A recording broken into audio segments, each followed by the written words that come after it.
Hey, welcome back to the How to Podcast series. It's Dave with you yet again. I hope you're doing well. Getting ready for November. What's happening in November, Dave? November is National Podcast Post Month, if you haven't heard us talk about that already several times. If you're new here, welcome. By the way, hi, I'm Dave. November is National Podcast Post Month. What does that mean? 30 episodes in 30 days. Let that sink in for a second. 30 episodes in 30 days. Every day in the month of November, we release an episode as part of National Podcast Post Month, NaPodPoMo, as the cool kids call it. And this year, well, last year I had 2 of my 8 shows participate. This year I have 3 of my 8 shows participating. So that's 30, 16, that's 90 episodes on 3 different podcasts that I'm doing in the month of November. So to say that I have been talking a lot is an understatement, but my community has been helping me create the content as well by participating in polls and questions and all kinds of great stuff. So for this show, How to Podcast series, the month of November, we've had some people respond to questions I posed to the audience about some basic podcast questions for every podcaster that would benefit you. And you get the insight of some amazing podcasters answering 3 questions to help you. And then on top of that, we do a podcast spotlight where we're going to shine the light on another podcast that you may know of or you may never have heard of before to increase that word of mouth marketing around podcasting. So November, you're going to get 30 episodes in a row.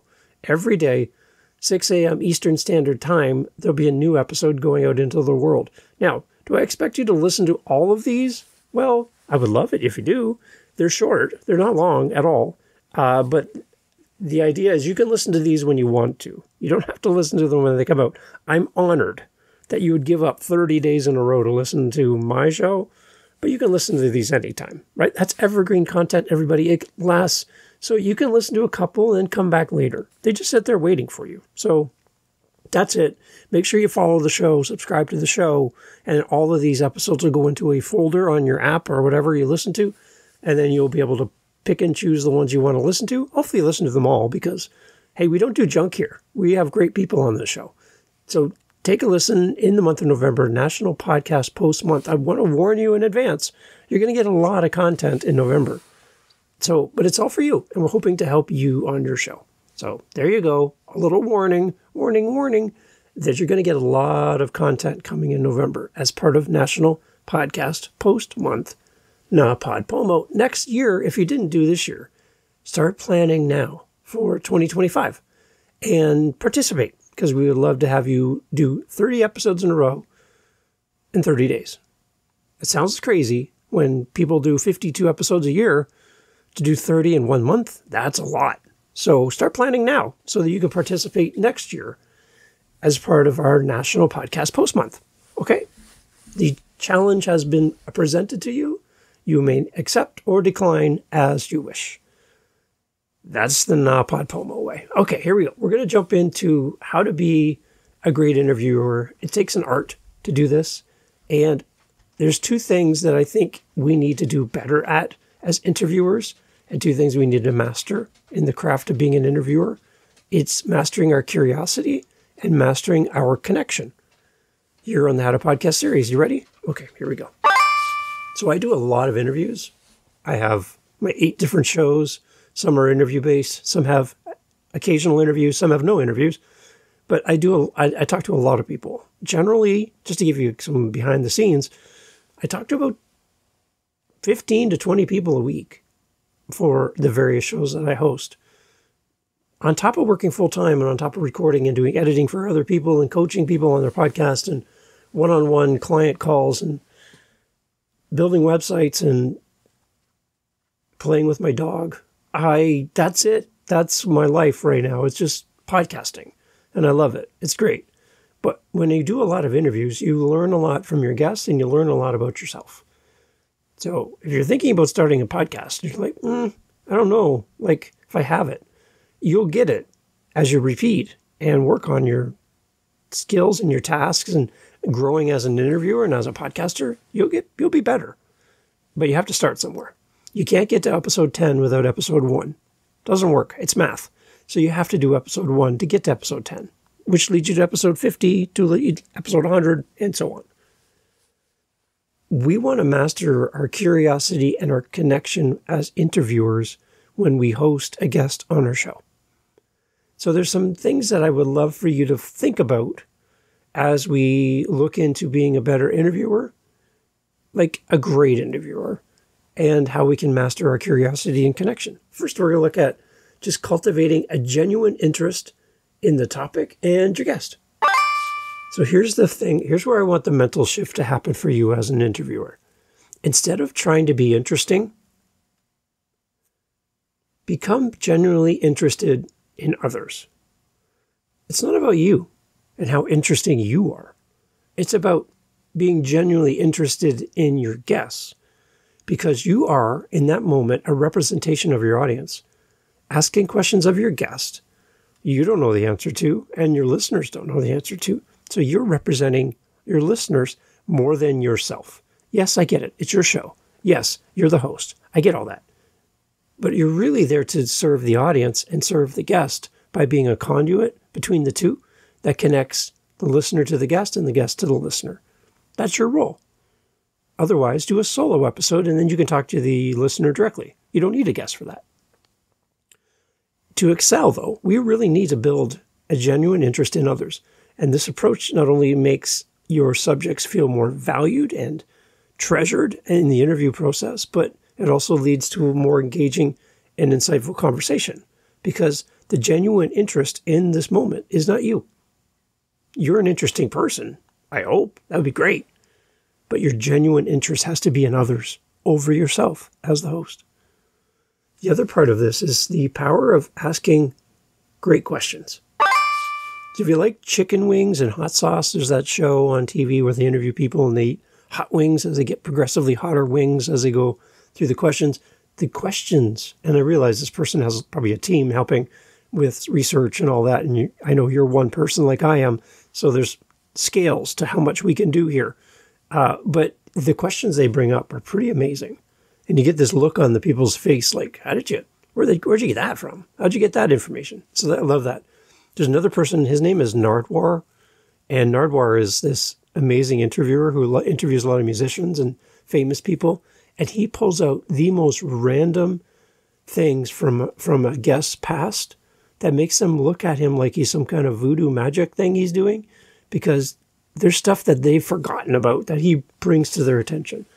And he'll bring like props and things from their past and put it in front of them. And they're like Pharrell Williams was on, and he's like, how did you get this? Like, it's just amazing to see the astonishment on their face.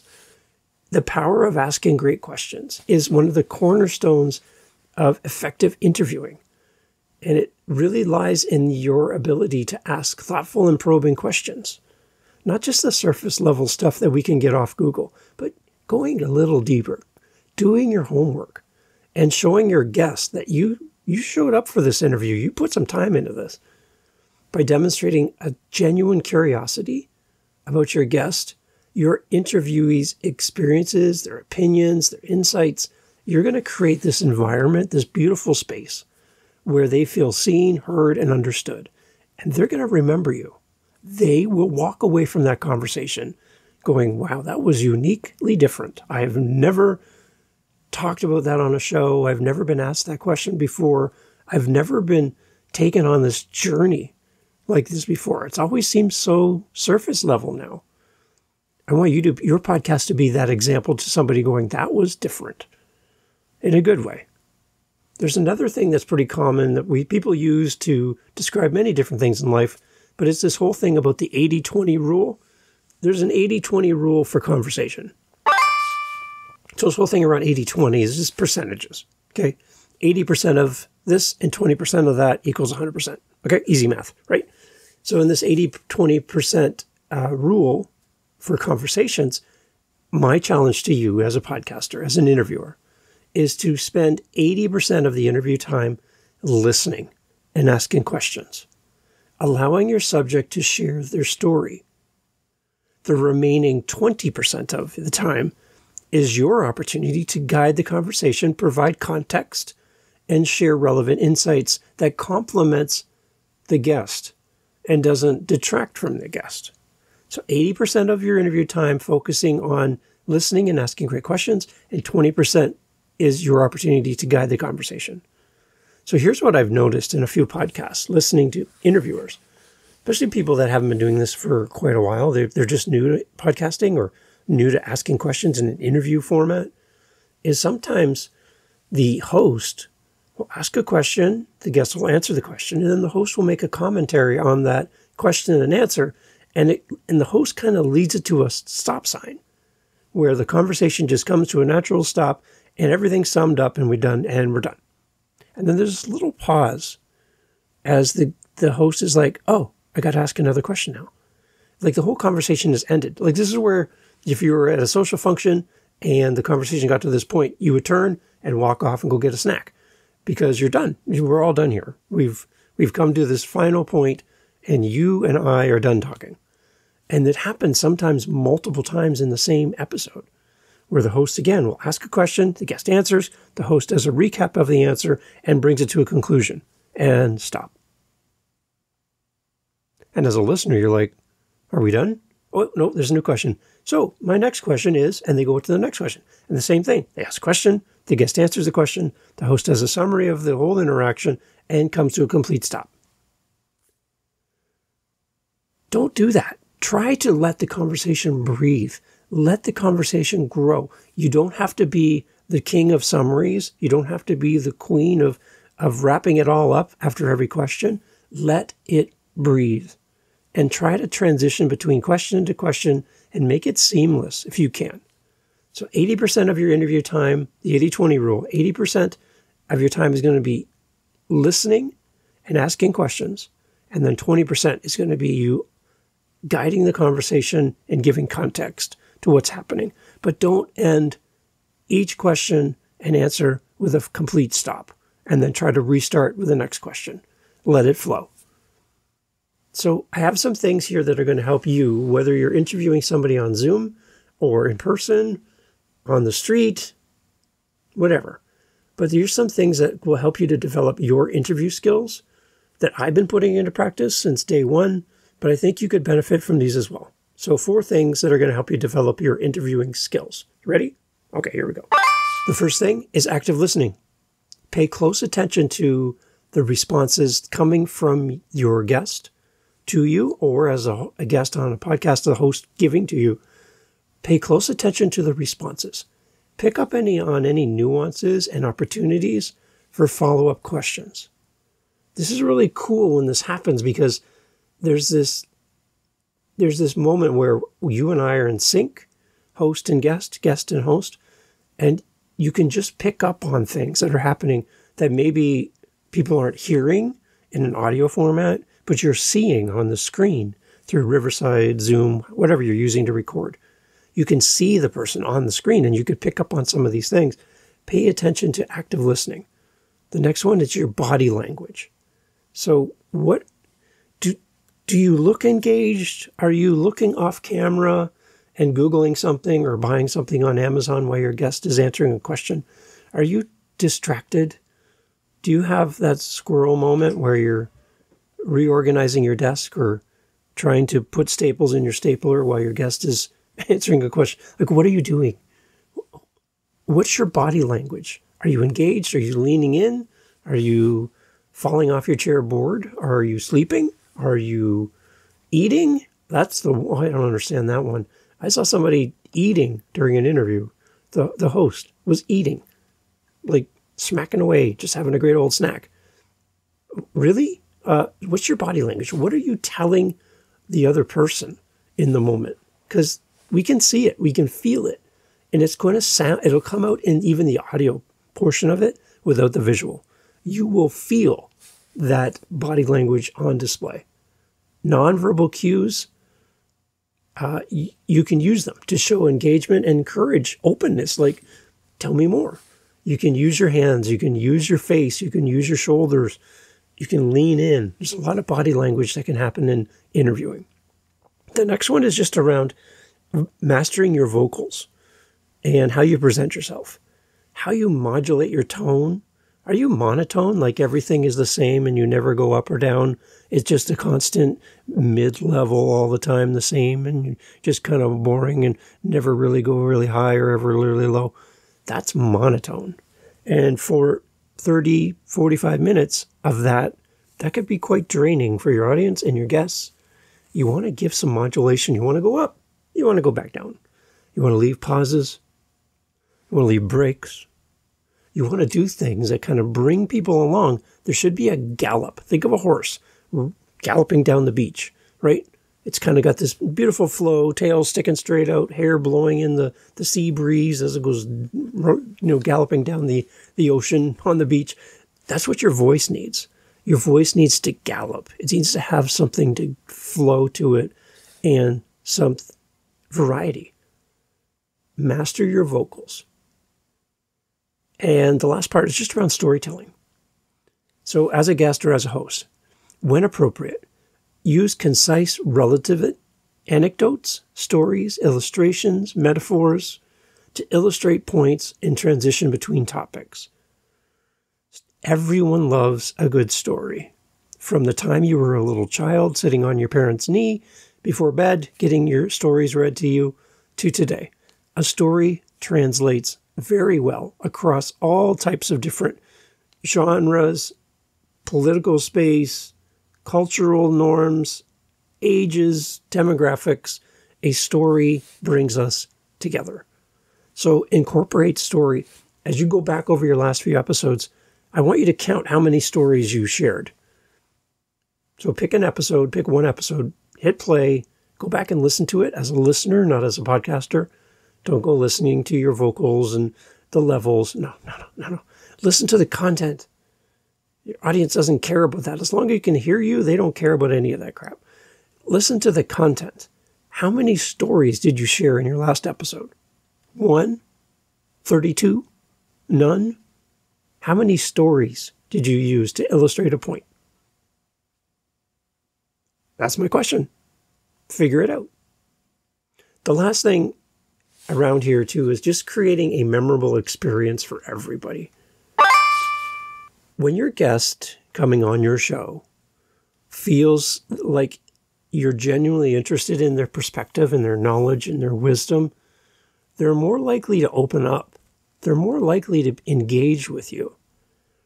Again, if you've never done a pre-interview with your guests, you're just meeting them cold and you're hitting record, it's going to take a little while and just in the initial few minutes of your podcast to warm up to each other and to the conversation and to understand kind of where we're going here in this conversation. That's why I do love pre-interviews, because I get that out of the way. But if you show genuine interest, it's going to bring them out a little bit as a guest. Remember, not all your guests do this for like on a regular basis, being a guest. They might be your first time on your show, first time ever on a podcast, first time ever being asked questions, and they're going to be a little nervous. So this approach of showing genuine interest is often results in them feeling and viewing the interview more positively, which means they're going to probably share it, and they're going to feel more understood and appreciated because you're showing them genuine interest. There's a balancing act in all of this, though. While your primary role is to facilitate your guest's story, be prepared to contribute meaningfully when necessary. You got to step in. You got to add a little bit of you to the conversation. Your insights, your guidance, your qualifications, when they say one thing, you're like, hey, did you mean it this way or did you mean it this way? Like, remember, you're representing the audience in this moment, so you're going to try to bring as much clarity, especially if you're unclear on something. If they throw out an acronym, when I use my DNP and we go to the AFL and over there is the MJP, you're like, I have no idea what you just said. Can you explain what all those acronyms are? Oh, yeah, sure. Because the audience is going, I don't, are they talking to us? Right? You need to clarify those things. Any kind of inside terms, anything that's like above your expertise or you need more information on, it's not a dumb question. Ask them to clarify. Ask them to expand. Ask them to bring more meaning to what they just said. Let's back up. Let's talk about that again. Can you explain how you did that? Like, those types of questions really help your audience to feel like you're representing them. Okay? By mastering these techniques, you're not only going to conduct more effective interviews with your guests, but you're also going to create this amazing environment where your guests feel valued and eager to share, not just on the podcast, but then to share the episode. This is going to result in a great content for you, your audience, and your guest. And it's really going to resonate with your audience. So my challenge to you as an interviewer is to really develop your active listening, to leverage your body language, master your vocals, give some variety to your voice. Don't be so monotone. And tell great stories. Make sure every episode of your podcast has a great story. Because that's going to bring people into, and they'll be able to picture it. They'll be able to put themselves into the story. And it'll make it more connected for them as an audience member. If you're new to podcasting and you haven't done any of this before, you're listening to all this, you're making notes, you're writing these things down going, oh, good grief, how am I ever going to do this? Then let's do a mock interview, you and me, where you can practice and I'll be your guest. If you want, I'll throw you some curveballs, some things that'll make you think on your feet. Or I can just be a kind and gentle guest and allow you to practice. Because the more you practice, the better you're going to get. And the only way you're going to get better is to do it. So if you need help with that and you just want somebody to come on Zoom or come on whatever platform and just be your guest, whether you keep it or delete it, it doesn't matter to me. I just want to be there to help you. I can give you some feedback when we're done recording and help you with maybe a few question ideas or some things to tighten things up or answer any questions about interviewing. Again, I've done a lot of episodes, so I'm happy to help you any way I can. And I've got some tools. I've got some friends that can help you as well. So reach out, howtopodcast.ca, anytime. I'd love to talk to you. And let's talk more about your show.